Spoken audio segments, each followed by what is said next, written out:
Hello, this is Simon Brew. I'm the editor of Film Stories magazine, and a very warm welcome to the Film Stories podcast. Sorry about that. I literally had to fly in from outer space. Come with me. And I show you how deep the rabbit hole goes. And movies that had stories. That the story just sucks them in. This is just the beginning. Stories. We would be honored if you would join us. Hello and a very warm welcome to Film Stories with Simon Brew. I am Simon Brew. As always, that's absolutely everything you need to know about me. Name of the podcast, though, well, I'm here to talk of the stories of film. And I tend to talk about development stories, production stories, marketing stories, behind-the-scenes stories, all the bits and bobs that go to make the films that we know and sometimes love, just that, the films that we know and sometimes love. As part and parcel of the podcast, I try not to do snark, I try not to punch down. I just think it's an achievement and a half to get a film made, and if anything, this podcast is a celebration of that. I'm also delighted to say that this episode is sponsored by the lovely folks at cinemaparadiso.co.uk. They are the largest Blu-ray, 4K and DVD rental service here in the UK. They send out physical discs via Royal Mail. Subscription packages for cinemaparadiso.co.uk start at £5.99. Over 100,000 titles in stock, loads of films you won't find on streaming services as well as brand new releases too, and it's physical media. Love physical media. Talking of a film I've just watched on physical media, how's that for a link? I'm going back to 2010, had an awful lot of fun going back through this one. Play you a clip, pick up the story the other side of this. I need to do something substantial in order to get the attention of the clubs. Why? Because they're exclusive and fun, and they lead to a better life. People want to go on the internet and check out their friends, so why not build a website that offers that friends, pictures, profiles? I'm talking about taking the entire social experience of college and putting it online. Site got 2,200 hits within 2 hours. 22,000. This idea is potentially worth millions of dollars. Millions! He stole our website. They're saying we stole the Facebook. I know what it says. So did we? $1 million isn't cool. You know what's cool? $1 billion. You're going to get left behind. It's moving faster than any of us ever imagined it would be. Let's sue him in federal court. I can't wait to stand over your shoulder and watch you write us a check. If you guys were the inventors of Facebook, you'd have invented Facebook. Is there anything that you need to tell me? Your actions could have permanently destroyed everything I've been working on. We have been working on. Did you like being a joke? Do you want to go back to that? Mark! This is our time. You're being accused of intentionally breaching security, violating copyrights, violating...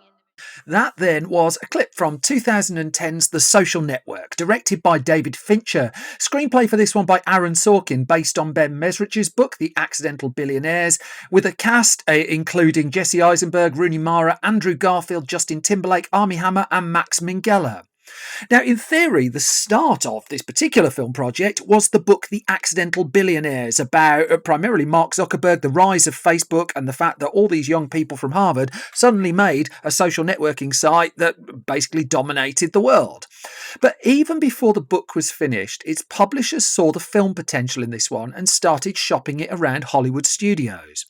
There was certainly interest. I mean, who hadn't heard of Facebook? But also, Facebook was very big. Facebook has very big, expensive lawyers, and that is in no way reflected in the way I'm going to discuss this film. I'm not scared, cough. Now, as Aaron Sorkinm would tell the Writers Guild of America's The Craft series, he was one of those who got the 14-page book proposal that Ben Mesrich had written for his publisher for the book.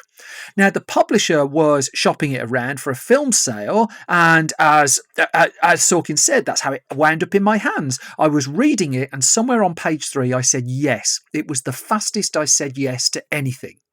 Now, also saying yes to it was Sony Pictures. Sony was in the market for stuff like that.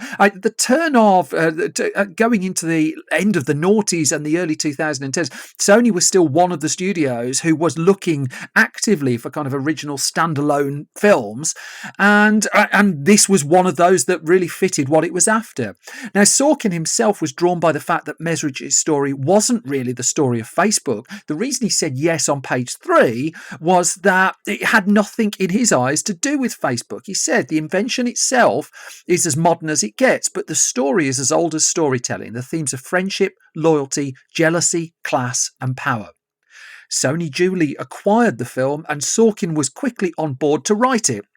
But also, in theory, he was going to adapt the book. The problem was the book wasn't finished, that Ben Mesrich hadn't finished writing it.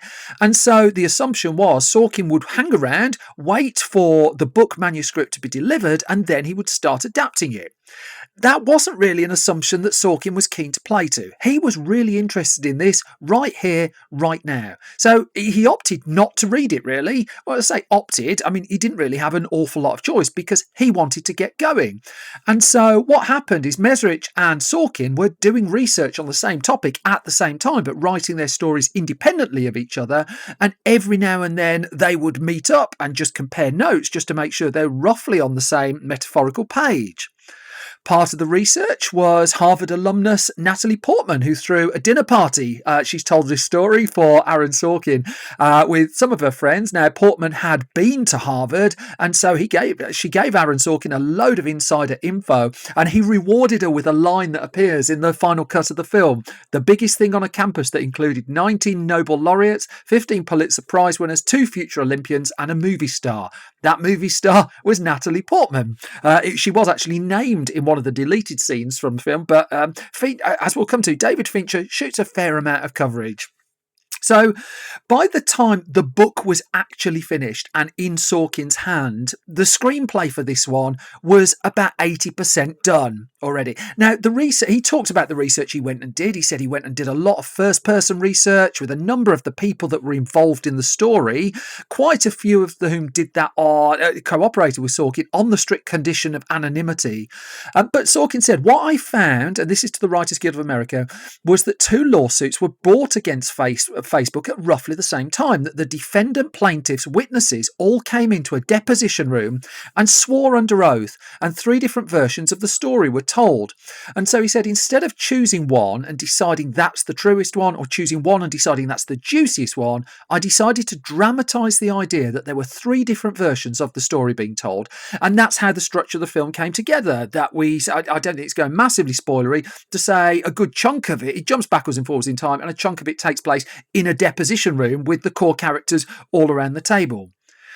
It took Sorkin a year to deliver the screenplay, roughly, and when it came in, it was at 161 pages. Now, the old cliche with movies is 1 page of screenplay equals 1 minute of screen time, and Sony was looking to, he was going to spend about 40 million in the end on the film. It needed a commercially viable film, and 2 hours, 40 minutes of tech nerds making Facebook was not that in its eyes. It wanted Sorkin to cut the script down before it would ultimately commit to the movie. In the meantime, though, the script was certainly getting attention. It ended up on the blacklist. If you're not familiar with this is the list that's published every year of the best unproduced screenplays in Hollywood. The Social Network was very much on that list. But then in came David Fincher. Now, his involvement was announced in the middle of 2009. He came in off the back of his Oscar-nominated hit, The Curious Case of Benjamin Button, that he'd had an exhaustive journey just trying to get that one made. But when Fincher came in, he argued, well, the script actually isn't that long. Sony disagreed, but Sorkin and Fincher quickly hit it off. And as Sorkin said, the first time I worked with David, and he's corroborated this in his own interviews, he came to my house with a stopwatch and said, I want you to read out loud every scene at the pace you heard it when you were writing it. It took just under 2 hours to read the script. Now, Sony still wasn't sure, but Fincher was. This 161-page script was going to result in a 2-hour movie. Let's have a bit spoiler and jump to the end. It resulted in a 2-hour movie. So, Fincher on board. Benjamin Button certainly helped grease the wheels there, but also, who didn't want to work with David Fincher at this point? Casting was duly underway. Now, the cast for this one was going to have to be young. That to this point, Fincher primarily had worked with experienced actors who got some degree they'd worked in the film business. They knew their way about the film set, because going to the cliche, but also it's true, Fincher's film sets are relatively intense. You are expected to do a lot of takes. That's the same for the second film I'm going to talk about in this podcast as well. Lots and lots and lots of takes. He needed people who could come in and deliver. And so he needed actors who had the degree of experience in spite of their young age. He would tell journalist Mark Harris in an interview. I will say another thing that I think is really interesting, which is that I went into this saying, whatever happens, I'm not casting any of those Disney kids. And they're all Disney kids and they're all great. Thank God for the Disney kids because they're awesome. Thank God for the Justin Timberlake and Brenda Songs of the world and Joe Mazzello who grew up on movie sets, and Jesse and Andrew. Andrew acted in his first movie when he was 9 or something. I said to myself, I'm not going to go for movie brats or television brats. But now I have to say that they were so prepared, they knew how to work, and that was it. So, let's dig into some of that casting. I mean, Andrew Garfield, he was originally in the running for the role of Mark Zuckerberg, and Fincher saw him for that, but he didn't quite buy him for it, and instead recommended that he try for the also crucial and slightly more empathetic role of Eduardo Severin, and Garfield was duly cast. In terms of the role of Sean Parker, ultimately taken by Justin Timberlake in the film, I mean, Jonah Hill was in the running and he met Fincher. Jonah Hill had just had a hit with Superbad for Sony as well. Fincher didn't quite buy it and just went for Timberlake. The role of Mark Zuckerberg actually was offered to Shia LaBeouf first and foremost, but he would turn it down. When it came to Jesse Eisenberg, well, I mean, it all looked like an obvious choice on paper. But again, going back to that Mark Harris interview, Fincher says of the person to play Zuckerberg, we looked and looked and looked. We read every young actor in Hollywood. It had been rumoured on blogs and stuff that we were talking to Jesse Eisenberg. And, I hate to be told what to do by blogs. So I was like, yeah, we should probably see him, but I don't know if this is his thing. And Eisenberg, he'll corroborate this in his own interview, he put himself on tape reading the first scene, sent a little QuickTime video to Fincher, who saw it, and he saw that Eisenberg, in his words, here's this kid doing Sorkin, the first person that we'd heard who could do Sorkin better than Sorkin. Eisenberg had actually originally been asked to audition, as several of the actors were, with some of Aaron Sorkin's material from the West Wing TV show, but he was reluctant to do so, and the tape that he ultimately sent to Fincher was made with his sister, with the script for The Social Network, and he sent it off, didn't think it was particularly good, but he got the call to fly to California a couple of days later, and The Social Network had found its Mark Zuckerberg. In fact, as part of his preparation, Eisenberg would set up a Facebook account under a false name. As soon as the production was was finished, that account was duly shut down. No point trying to add him there, chums. Others did have to audition with that West Wing script. The film at that point, to the auditionees, was known as Aaron Sorkinm Project, but it was finally at a point with the young cast in place that it was pretty much ready to go in the autumn of 2009. It's worth noting that Fincher brought in the film's composers early, Trent Reznor and Atticus Ross, whose score to the film is just wonderful.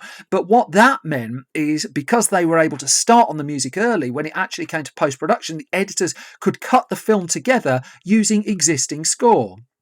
So October 2009 then, start of production. Well, sort of the start of production. Sorkin and Fincher, I mean, it's worth noting there's extensive documentary stuff on the discs of this one, and Sorkin and Fincher are side by side on it. I found that really quite interesting, that film is often seen as a director's medium and the writer's nowhere to be seen on set. In this case, this is the exception to the rule. There is Sorkin at Fincher's side for large chunks of this. But just because October 2009 was the start of production, that isn't actually when filming began. Because first and foremost, what Fincher did was he insisted on a rehearsal period for it. But even before he could start that, the film had spiked on blogs and news websites because its screenplay had leaked. Now, Fincher did not take this news particularly well. To say, he wasn't on the happy side. And but one of the ramifications of the script leak was it just made the film slightly more accurate, in that there was a bit in the screenplay where the phone call to Cameron Winklevoss's father, one of the characters in the film, was being shot. And again, as Fincher told Mark Harris, I told him I wanted to say at the end of the call, I love you, Dad. It's not in the script, but that's the kind of kid this guy is. It should be surprising that this 6'5", 220-pound kid says that. And I don't know the Winklevi, but they somehow gotten hold of the script because it was on the clucking internet. So Fincher said of that, I just resent the whole. I resent the whole. I hate the idea of pre-auditioning clay pigeons for people. I really resent the idea of people reading screenplays that have yet to be produced. But then the Winklevi got in touch and said, that's not actually my dad's name, that Aaron Sorkin had changed the name in the script. And so little details like that mattered. Right down on set to what drink Mark Zuckerberg was drinking in the bit where he codes Facebook, all those little things. Fincher argued if we got a chance to get the details right, we may as well get those details right. Now, a lot of this was worked out in 3 weeks of rehearsal that was pretty much sitting around a table talking about the scenes in a pretty nondescript boardroom, really. And quite a lot of this material's on the internet if you want to find it. So, for instance, there's you see bits in there like a dispute between the actors, and it's Eisenberg and Garfield with Fincher and Sorkin primarily in the room. There's a dispute about the line "I'm CEO, bitch." Can they land that line? They question. Eisenberg joked that he spoke around 3 times during that 3 weeks of period because he was just trying to absorb it all, really. But because David Fincher and Aaron Sorkin were in the room with Justin Timberlake as well, I should know, they were just working through the script bit by bit, streamlining the lines, talking about how they should be played. And Fincher just wanted them there. He wanted his core cast in there. Not in the room, meanwhile, were Armie Hammer, who has been in headlines recently. It would be remiss of me not to acknowledge that, and Josh Pence, who had been cast as the Winklevoss brothers. Now, just going back to casting slightly, Fincher and his team had been looking for identical twins to play them, but couldn't find them. Pence was cast in the movie, but then he got the word from his agent that he was going to be in the movie, but he sort of wasn't going to be in the movie. And so, what was going to happen was he was going to shoot the scenes opposite Armie Hammer as the two brothers. His physicality would be in there, but his physical resemblance would not. He would have to wear dots on his face, and Armie Hammer's face would be mapped to his in post-production. Now, Pence at first wasn't best chuffed about this, but decided, well, when am I going to get a chance to make a David Fincher film like this? So he watched the film, David Cronenberg's film, Dead Ringers, and saw how Jeremy Irons would find the difference sometimes, just in little ways, where the character, because he plays identical twins in that film, and he saw how there were different ways that Irons just put the weight on his feet, for instance, and just changed the gait slightly. And so he adopted that. Hammer and Pence would have to do an awful lot of preparation as well, learning to row for their sequences in the film. And in the end, Josh Pence does get a very, very brief cameo in the movie as well, where we do actually get to see his face. When it came to the actual shooting of the movie, well, the location they needed was Harvard University. That's where the events in The Social Network primarily took place, but Harvard University was not having it. Variety reported that the words of director of photography Jeff Cronenworth, that he said they weren't particularly helpful. A film about student infighting and lawsuits that followed was not a great subject for them, and so they denied permission for the film to shoot there. Now, there's a story that goes around that after the 1970 movie Love Story shot at Harvard, it resulted in a lot of damage to the campus, and as a result, Harvard had no wish at all to bring film crews back. Fincher wasn't happy with this. I mean, authenticity is key to him, but he had to realise that he couldn't shoot there, and it was Johns Hopkins University in Baltimore that would do most of the doubling for Harvard. However, guerrilla tactics did just get a slight blink and you miss it look at the university campus. That early on in the film, there's a sequence where Jesse Eisenberg's Mark Zuckerberg runs across Harvard Square and at night. And to get the shot right, what they did, I mean, the filmmakers had a challenge because they knew they were getting a shot they didn't have permission to get. They needed to throw some backlighting on the arches nearby, which were on the campus. So the bridge itself wasn't, but the arches were. And so, as Cronenworth said, David came up with the idea of a battery cart with some lights on it. Then he got a street performer to take the cart onto the campus, light the arches while he mimed until Jesse ran by. Then he'd turn off the lights and leave. And they used a mime artist because they figured if security tried to stop him, we wouldn't be able to talk. So by the time that they got the mime artist out of there, the shot would be in the can. Now, multiple cameras were used. I mean, Fincher chose to shoot this one digitally, and he did. I mean, the first scene of the movie takes place in an incredible scene. That was 10 pages that was done in about, 5-6 minutes of screen time, where we see Mark Zuckerberg, Jesse Eisenberg's Mark Zuckerberg, sat opposite Rooney Mara's Erica Albright as the pair break up. Now, that was a scene, really, that just put a marker down. So for Jesse Eisenberg, for instance, he'd mainly done low-budget films to this point where even securing permits to shoot was tricky. Here, he was afforded the opportunity to sit in the same location, surrounded by extras when needed, for 2 days to get this scene right. And they went through these 10 pages. That the first half day of it was just blocking it and setting it all up. And then they ran through the scene, Eisenberg and Mara, 99 times over the course of 2 days. And Eisenberg said it helped him more than anything get into the character that he was set to play.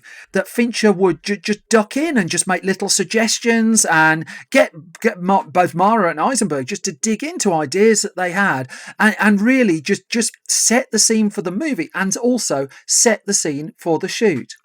There was some sequence that there was one sequence that Eisenberg was dreading, which is when the film goes to Los Angeles. Again, I don't think that's a massive spoiler, and it involves a swimming pool. And Eisenberg just didn't want to do that particularly. As it turned out, Fincher would change the blocking of that scene, and so Eisenberg, let's just politely say, stayed dry.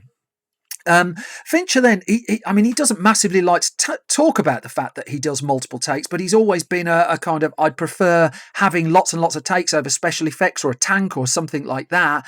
And he's always argued too that if you're going to have all the effort of getting all those people on a set, all that equipment there, going to get it all up the mountain, you may as well do something with it.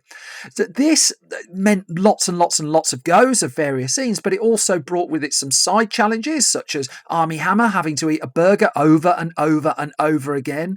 A guy who had to throw up over and over and over again.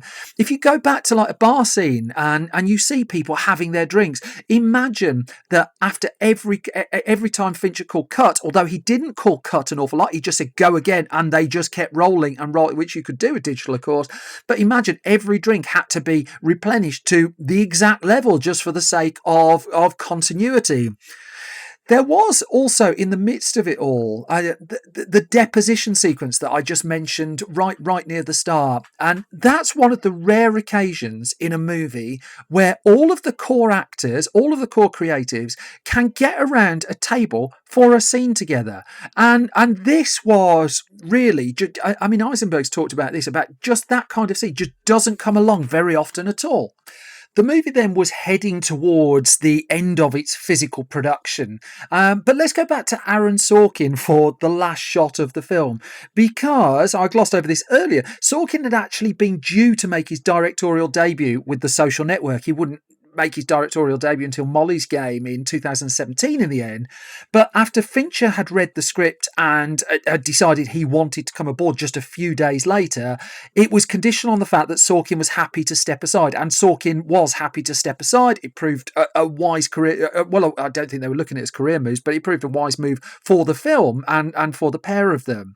But there was the last shot in the film. Fincher told Sorkin that he was due to direct it, that he was going to get in his car, go home, and Sorkin could direct the rest of the film. And Fincher was as good as his word. He got in his car and left. And so there's a shot of just under a second in the film that Sorkin directed.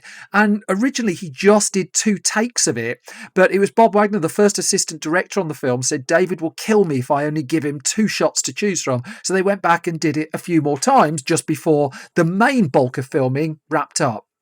Now, it's worth noting as well that Facebook did not give cooperation for The Social Network. In fact, talking to Time Out, David Fincher said they had a list of 12 requirements for their participation, and the first 2 were, it can't take place at Harvard, and you can't call it Facebook. And so they relayed these terms to producer Scott Rudin, who'd been going backwards and forwards just to try and get permissions.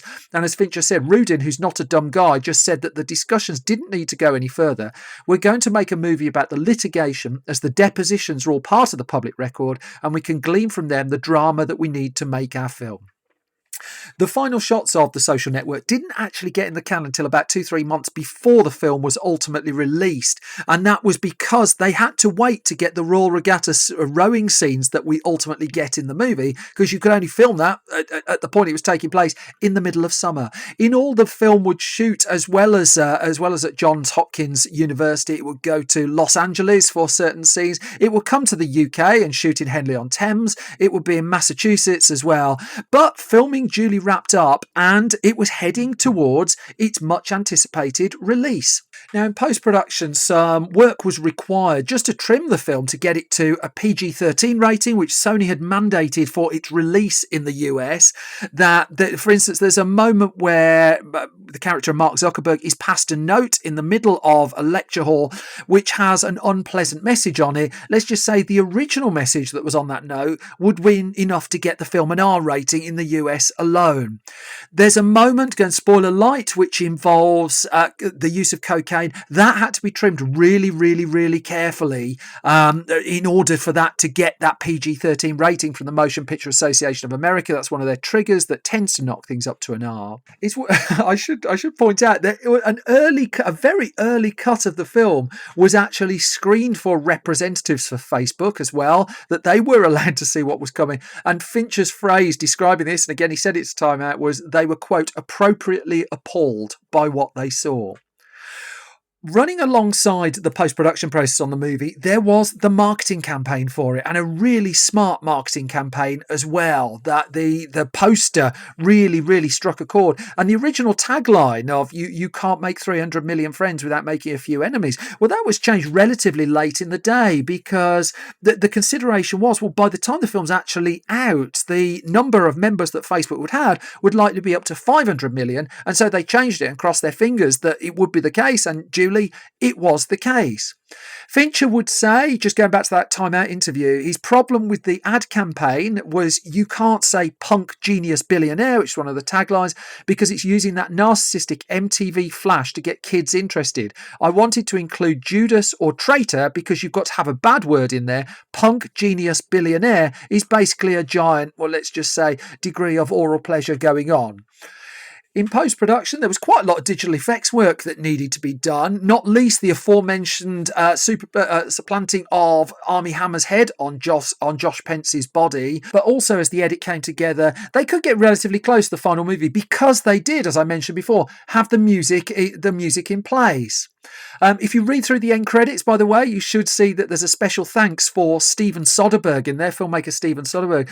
The reason he gets a special thanks in there is he lent the production two of the digital cameras that it used in the shooting of the movie. The film then debuted on September the 24th, 2010 at the New York Film Festival, and the initial raft of reviews for it was, to be fair, was strong. And I would suggest that over time, the reputation of the movie has just grown still further. I think Quentin Tarantino recently, at the time this was recorded, called it the best film of the 2010s, and it would go on to get an awful lot of awards attentions as well, that the Golden Globes were interested, the BAFTAs were interested, got nominated for 8 Oscars as well, but and it won 3. It won it for Sorkin's script, for the score, for the film editing, but the best director gong and the best picture gong, well, that went to The King's Speech and to Cats director Tom Hooper. Box office wise, it got its wide release in the US the weekend of October the 1st to the 3rd, went straight to the top of the box office charts. Well, opened in first place. The 40 million movie grossed 22.4 million in the US in its opening week. The other films around at that time, well, 2 other films opened that weekend, Let Me In and Case 39. It knocked Wall Street Money Never Sleeps off the top of the chart. Also around were Legend of the Guardians, The Owls of Ga'Hoole. There was The Town, Ben Affleck's movie, Easy A. Love Easy A. I need to talk about that soon. Inception was still hanging around after 12 weeks as well. But amongst the audience, I should say it was an international hit as well. We didn't have to wait long for this one in the US. It would go on to gross 96 million in the US, 127 million overseas, for a worldwide total of $224 million. A nice return, really, especially for a film that's continued to sell on DVD, Blu-ray, download, and all of those services. But amongst the audience for it were some of the people who were depicted in the movie. So, on the day the movie opened in the US, Aaron Sorkinm told Deadline that he got a phone call off Eduardo Severin. And, the call had come via producer Scott Rudin. I'm quoting Sorkin here in Deadline, that a representative for Eduardo contacted him late at night. He wanted to see the movie, so we set up a private screening for him in New York right before Lady Gaga's private screening. It's true, he says, because I was just about to say, is that true? Obviously. I went to meet him when the movie was over, and you could have performed surgery on him without anaesthesia easier at that point in time. I've got to say, he was a deer in the headlights, which is an understatement. He did certainly expect to like the movie a lot, but you could tell in his face he just relived the thing. They only met once, and the terms of Eduardo's settlement remain under lock and key, and the movie didn't really get to that.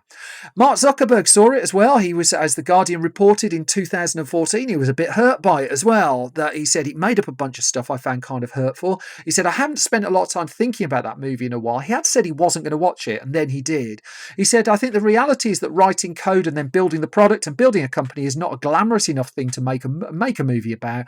So you can imagine that a lot of this stuff they had to embellish or make up. They went out of their way in the movie to try to get some interesting details correct, like the design of the office, but on the overarching plot, they just kind of made up a bunch of stuff that I found kind of hurtful. In particular, it was the sections of Zuckerberg's interactions with the character of Erica that he wasn't particularly happy with.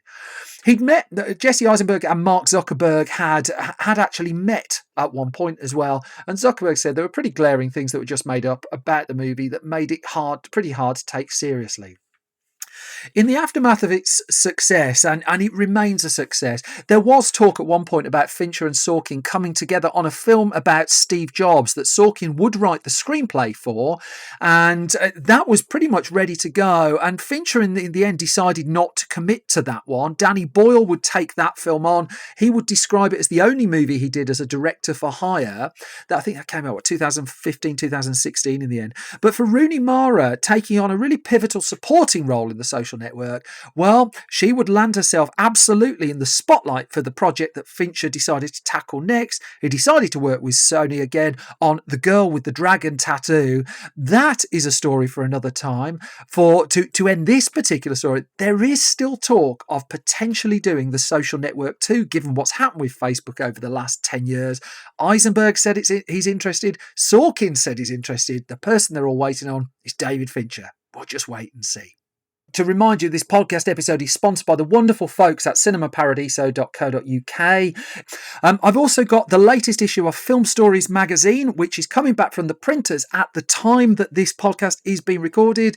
So that's up for pre-order now at store.filmstories.co.uk. You can find out all about that there. If you like this podcast, please do subscribe at your podcast repository of choice, and ideally leave a hugely positive review as well. That is gold dust to independent podcast producers like myself. That's the kind of thing that keeps us going, gets us noticed, and I can't thank everyone enough who's already done that for me.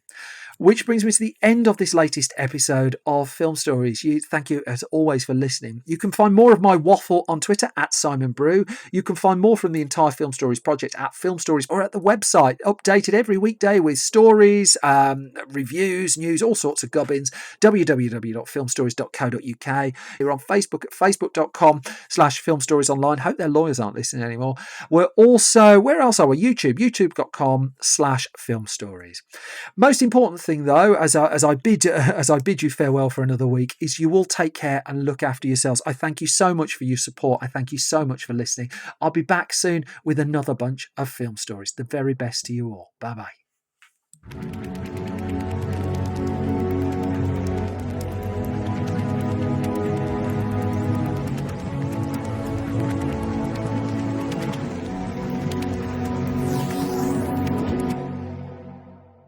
I'm 6'5", 220, and there's two of me.